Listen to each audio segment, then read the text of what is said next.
Hi there, my name's Amy Griffiths and I'm a journalist in the Manx Radio newsroom. This week we heard that 5 Manx schools were found to have minor issues with a radioactive gas, but government has stressed that there are no immediate health concerns.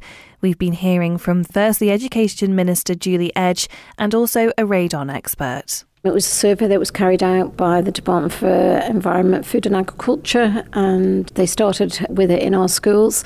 Certainly from the professionals and the experts in the field, they're saying that there's no risk. However, from my department's point of view, we have made sure that we are getting a radon specialist to come in and advise, and for any rectification that needs to take place, it'll be done with the full backing of a radon specialist. So as far as children and their parents are concerned, there's no risk as far as the department's aware? Not that we've been advised of. Apparently it's no risk to the health of anybody, but my key priority is to make sure all of our schools are safe, all of our students and staff are safe in them, and that's why straight away we got a radon specialist on board to work with the department to see what rectification needs to take place, and that'll probably be carried out hopefully by the Department of Infrastructure, so we'll have to work with them, and obviously DEFA are giving us great advice.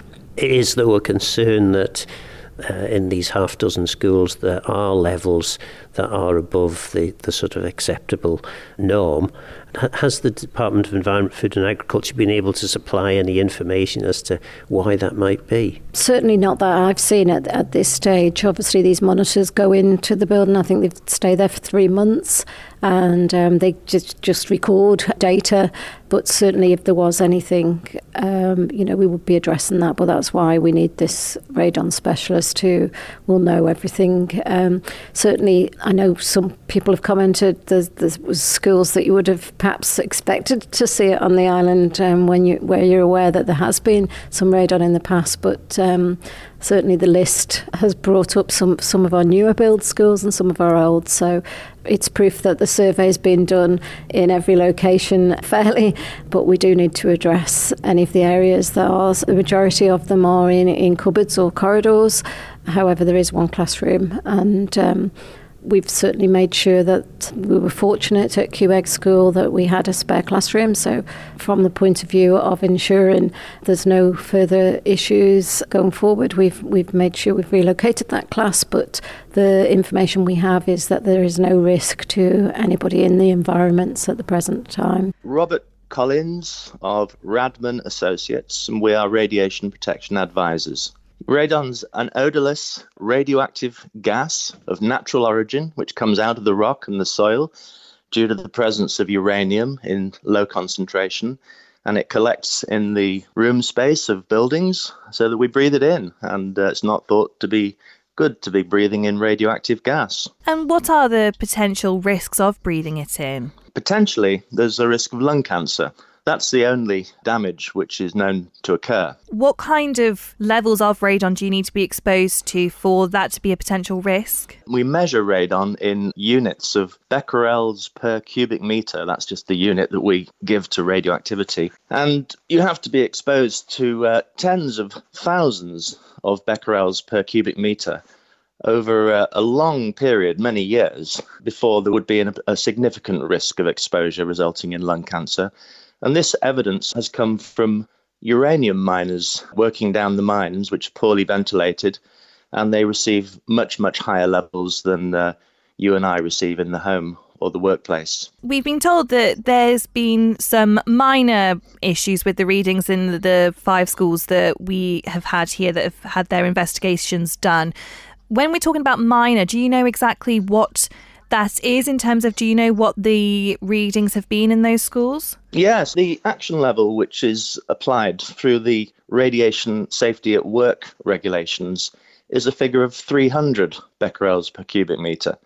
And 5 of the results from, I think, 500 placements of dosimeters produced results in excess of 300, and 2 of them were at 900. So they're above the action level, but it's important to note that this action level of 300 is the point at which the employer has to take action in order to reduce exposure. It's in no way linked to a level of risk, not directly anyway, as far as lung cancer is concerned.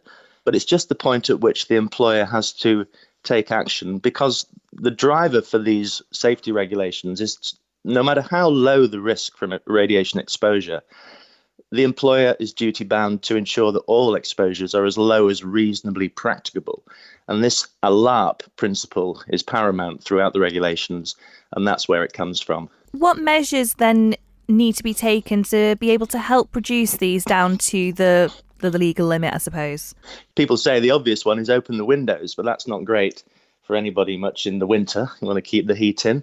The common engineering control is to put a fan in place in a sump, which is dug outside the building, just a small hole in the ground, to run a pipe into the underfloor space and then connect it to a pipe which goes vertically above the eaves of the building. That fan runs 24/7, very quietly, energy efficient, and it just sucks out the radon. And then we do the test again in the same rooms, and we show that the levels have reduced below the action level. We've asked our listeners as well just to get in touch with a few questions that they've got, just that they want answering and clarifying. So the first one is from Chris, and he's asking, why would it occur in schools here, but I suppose in buildings in general? Radon levels are highly unpredictable, albeit we know that it comes from areas where there's granite underground, and granite contains more uranium than sedimentary rocks and mud rock. So we do have a map countrywide of the radon levels, as have been measured in a number of homes and businesses. But not only do the levels vary tremendously according to region, but they vary according to locality as well. And even neighbouring buildings can give very different readings according to their construction.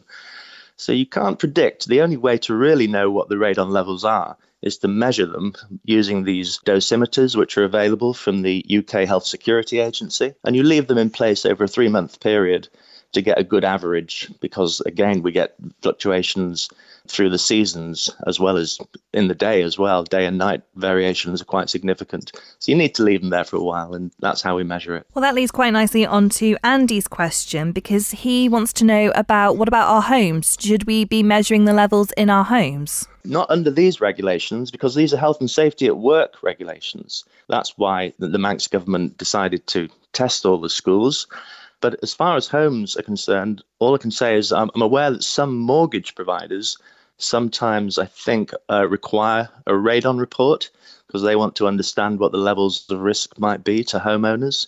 But that's quite rare, and I think there are certain hotspots elsewhere in the UK where that's more likely. But generally, the homeowner has to take their own responsibility, of course, for their own exposure.